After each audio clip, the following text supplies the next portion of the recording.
Long ago, before the white man drew borders across the land, before iron birds ruled the skies, there was Oduka, a proud village nestled between the forest of the east and the river Ogunta. The people of Oduka lived by the code of the ancestors. They tilled the red earth, they sang to the moon, and once every 7 seasons they called upon the gods to renew the pact that bound heaven and earth. But one year the drums fell silent, the yam bands were empty, the river Ogunta turned sour, her fish floating belly up, white-eyed, dead. The elders knew something had broken, the gods were angry. At the center of the village stood the Ihumo, the face of the spirit, an ancient carved mask tall as 3 men, buried half in the earth. It was said that when the gods needed to speak, it would weep blood. And on the 7th night of the dry moon, it wept. A red river flowed from the masked eyes and the earth trembled.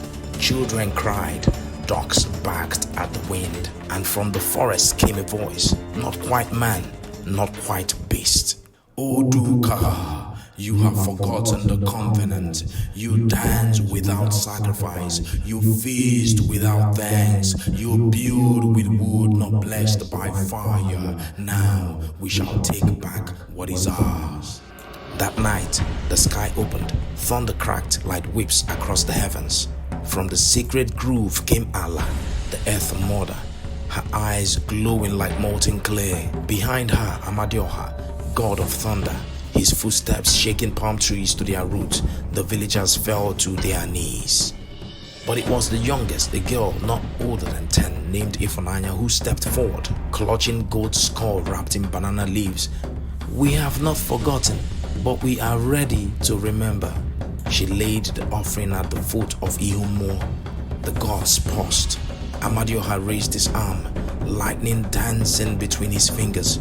But Allah touched his shoulders. The skies grew calm. They left the village in silence. But the next morning, the river ran clear. The yam leaves stood proud, and a single white dove circled the Ihumo before vanishing into the sun.